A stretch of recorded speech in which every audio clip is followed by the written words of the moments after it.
Welcome back to the Hospice Volunteer Training Series. This segment will discuss the topic of spirituality. We'll be talking about what spirituality is and what it is not. We'll also discuss hospice's responsibility when it comes to spiritual care and how you as a volunteer can help support the spiritual needs of your patients. If you'd like to follow along, please turn to the section marked Spirituality in your volunteer manual. You'll recall that in modern-day hospice, there are several key components essential for any hospice provider. Palliative care or pain management is one of those keys. Hospice offers care, not cures. Another key is hospice's commitment to holistic care. Hospices offer support not only for the physical symptoms of dying, but also for the emotional and spiritual needs of the patient and their family. From its earliest days, hospice has offered holistic care to the terminally ill, including spiritual support. Spirituality can be hard to get a handle on. It means different things to different people and is expressed in endless ways around the world. For our purposes, we'll be using a definition of spiritual well-being that was created in 1975 by the National Interfaith Conference on Aging. It seems to incorporate the key elements that are most often used to define spirituality. It states, spiritual well-being is the affirmation of life in a relationship with God, self, community, and environment that nurtures and celebrates wholeness. Let's break that definition down and look at each of the different components, starting with the affirmation of life in relationship and nurturing and celebrating wholeness. Life incorporates all of our living, our hopes, joys, dreams, sorrows, and sense of purpose. A holistic view of life allows us to look at the big picture rather than separating our lives into silos such as work, family life, religious activity, and recreation. Spiritual wholeness and well-being is about incorporating who we are into every choice, every decision, every part of our life, and our death. So when we think about life, we think about wholeness and how every aspect of living impacts every other aspect of our lives. Relationship is another key word.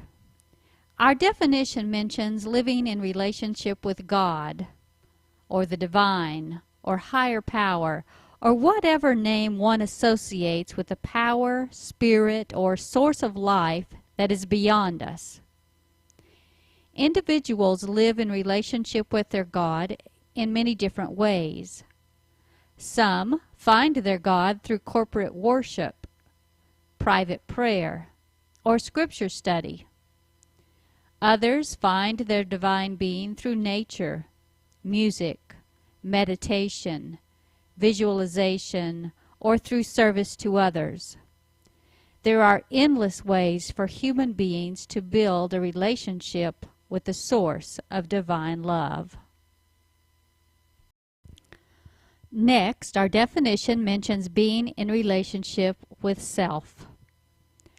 How we see ourselves impacts every aspect of our living, including our spirits.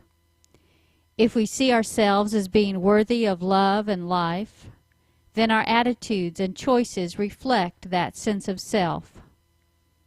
If we see ourselves as useless, worthless, powerless, and hopeless, our spirits are impacted by that negative sense of self. As individuals journey through life, Their sense of self is impacted by their world, by their families, friends, churches, and their culture. Many of our hospice patients will be elderly persons. Our culture is particularly hard on the elderly. Because we are a youth-oriented society, the elderly often feel less than whole. They grew up with a strong work ethic and pride in being independent. If they become unable to take care of their own basic needs, their positive sense of self often declines. For many, the dependency of terminal illness affects not only their physical body, but their spiritual selves as well. Most elderly persons despise being dependent upon others. But one does not have to be elderly to share these same feelings. Most adults will feel less than whole when they become dependent upon others. We all grow up striving to be independent, to take care of ourselves, and to believe that we can handle anything that comes along. In our culture, we like to fool ourselves into thinking we are independent. Unfortunately, the truth is that we are all interdependent upon one another. There are times when we are the giver, and there are times when we must receive support from others. Next, our definition mentions having a relationship with community.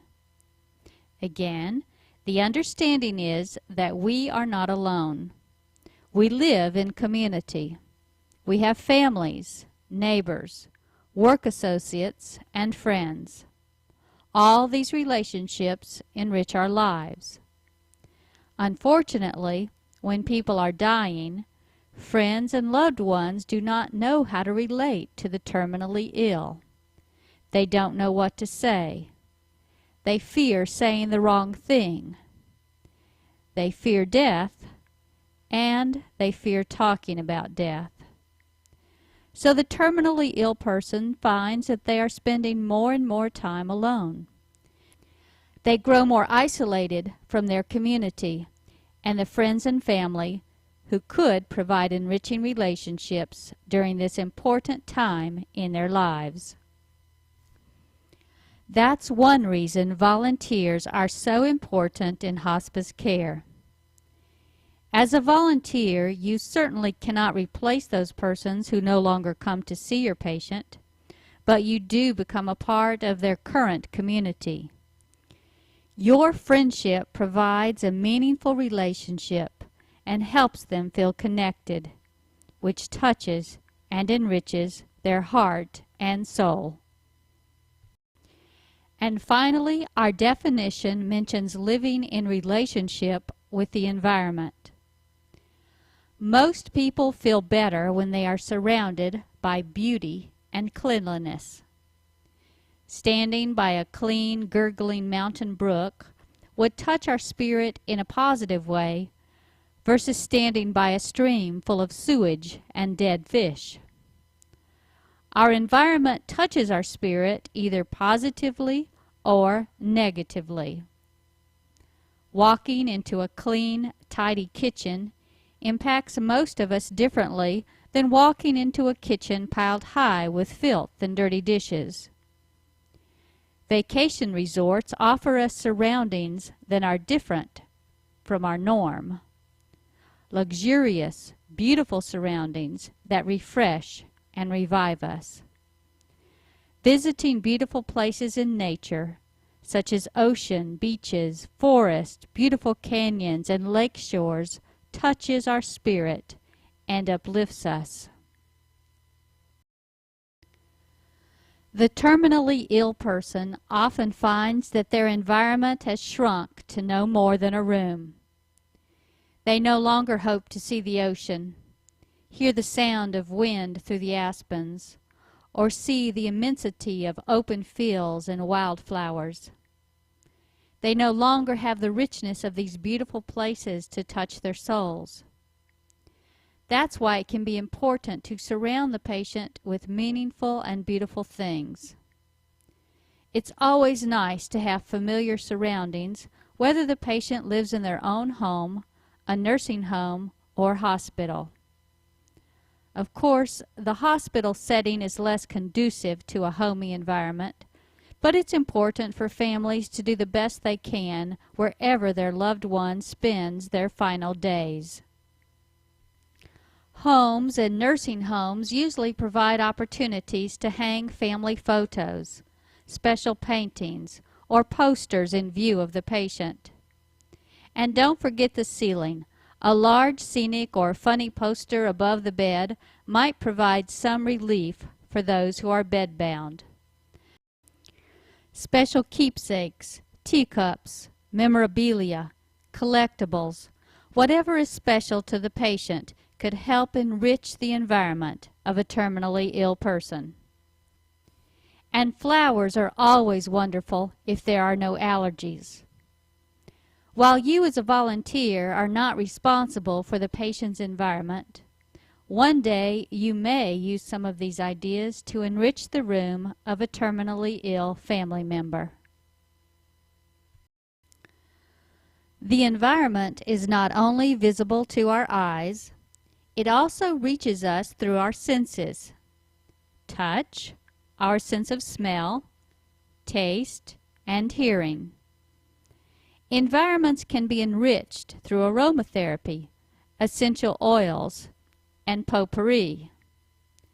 Fresh fruits are not only beautiful, but when they are ripe, they can emit a wonderful and refreshing aroma. As always, allergy should be considered before bringing anything into a patient's room. Another way to enrich the environment is by bringing in tactile surfaces and objects for the patient to touch.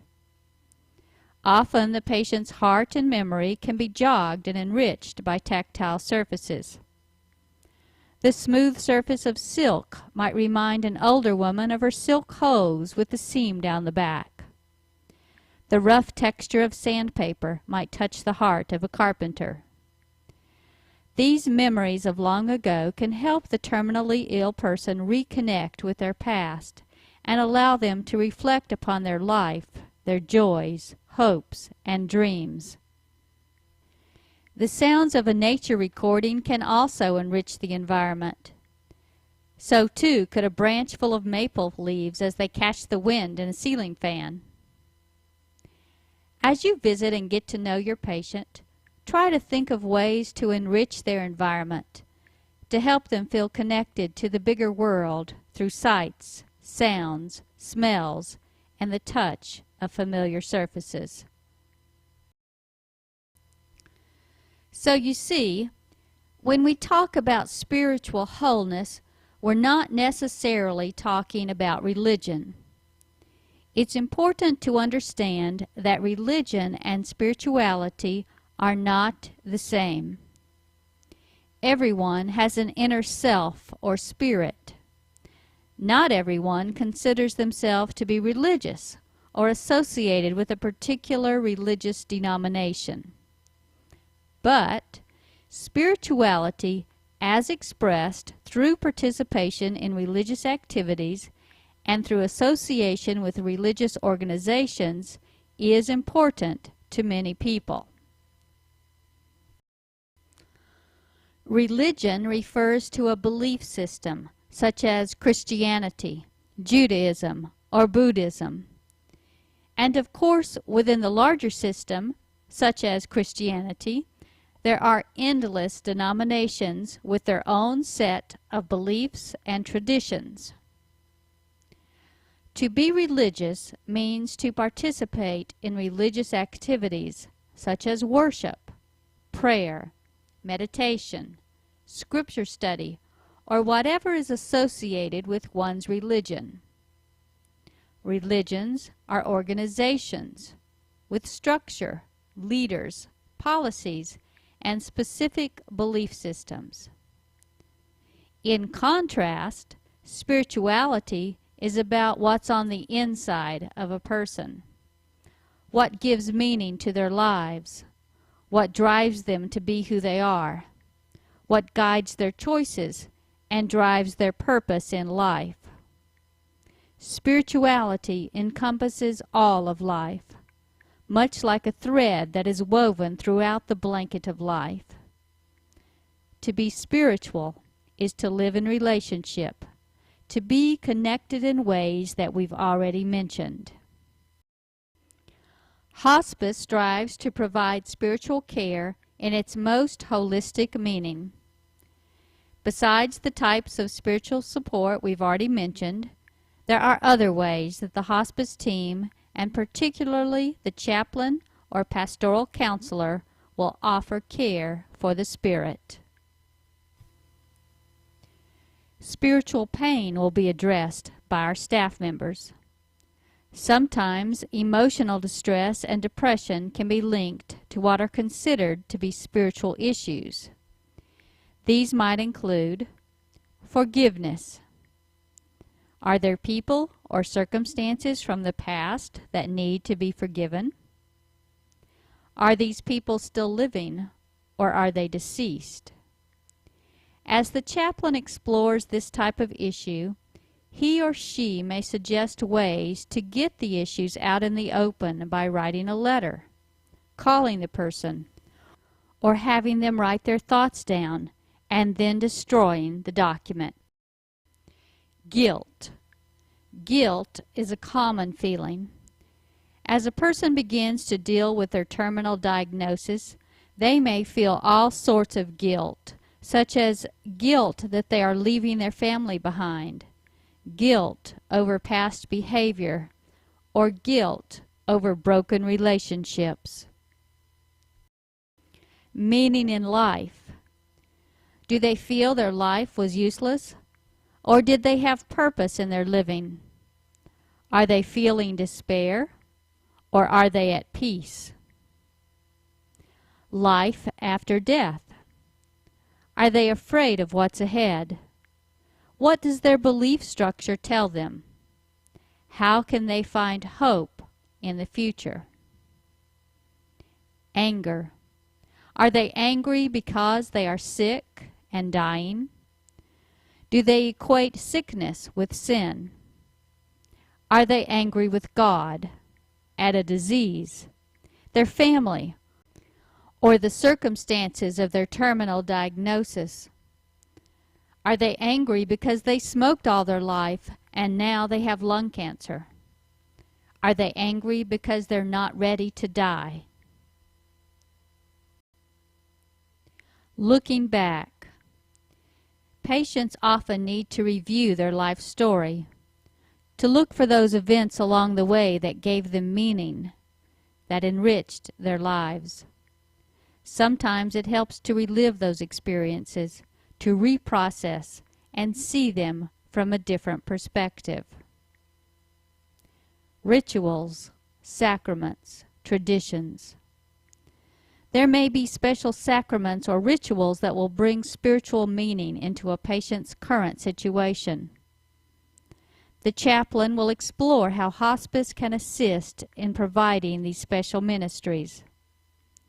Other ministers may be brought in, such as the patient's own pastor, or if they don't have one, the hospice chaplain can arrange for someone of their denominational preference to administer the needed sacraments. Faith. The patient may just need to talk about their faith, their hopes, their dreams, their beliefs, and their values. Have they lost faith during this time of struggle? Or has their faith increased as they have gained new insights into life, pain, joy, and peace? Does their faith and peace come from what's going on in their lives? Or does it flow from a place deeper in their heart, no matter what the circumstances of their life? The need to say goodbye. The chaplain can provide support to the patient and family as they strive to prepare for that final farewell. It is often difficult for family members to give their loved one permission to die. It can also be extremely difficult for the patient to tell their family goodbye. Concern for the family. Most patients need to feel loved and to know that their family is being cared for as well. It takes all of the hospice team to help reassure and confirm the love and care that is present for both the patient and his or her family.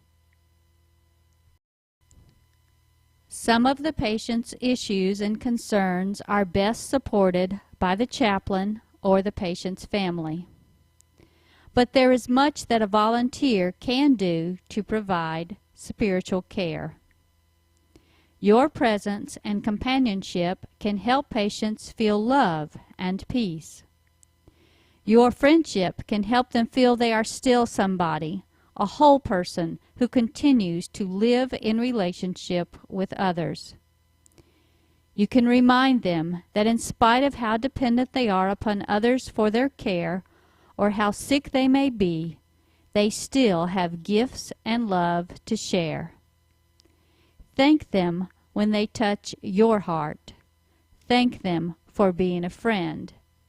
Help them feel their life still has purpose and that they are enriching your life.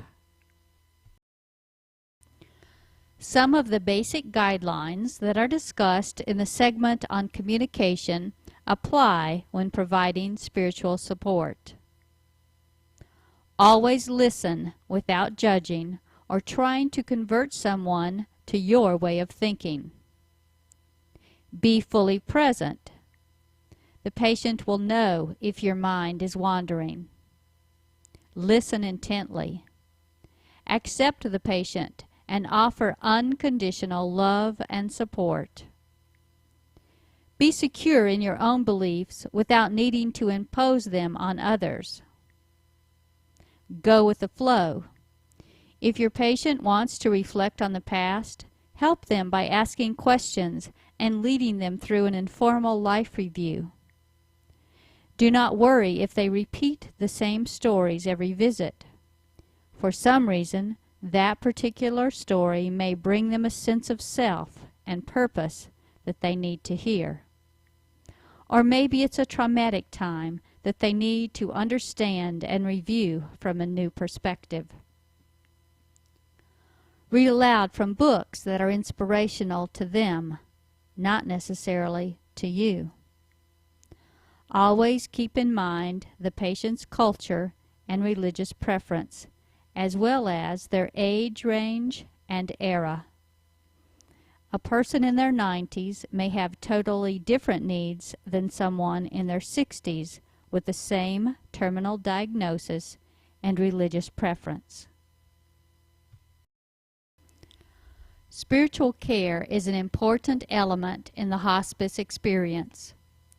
When we provide holistic care, we provide support for not only the physical body, but the social, mental, and spiritual needs of the patient as well. Please do not feel you will be expected to deal with the issues of spiritual pain. The hospice chaplain or spiritual counselor will provide the leadership for in-depth needs. But do understand that spiritual care encompasses all of life. As you build a caring relationship with the patient and family, you become a part of their community. Your very presence will touch their heart and soul as you companion them on this unique and life-changing journey toward death. Your friendship and love will enrich their spirit. We are all spiritual beings wearing skin. Whether we are old or young, rich or poor, male or female. The spirit within us is affected by all of life. Every experience we have and every decision we make impacts our whole being. No one part of our life can be isolated from any other part of our life experience. That's what we mean when we talk about holistic care. understanding that mind, body, and spirit are connected and impacted as one. Your role in spiritual care is to develop a caring relationship and to become part of the patient and family's loving community. You develop a good relationship by using the tools of communication and by simply being yourself. Please take some time now to think about what we've discussed. Further reflect on spiritual wholeness and its relational components. Remember that spirituality and religion are not the same. Spiritual pain can be experienced at any period of life, but a terminal diagnosis often brings it to the surface. You are not expected to be an expert in this field, but whether you realize it or not, you will be a spiritual blessing to the patient and his or her family as you build a relationship with them based on love, trust, and compassion. Congratulations! You have now completed another segment in your Hospice Volunteer Training Series. Please take some time now to locate and complete the competency quiz. Thanks for watching, and we'll see you back here when you're ready to begin again with the next segment.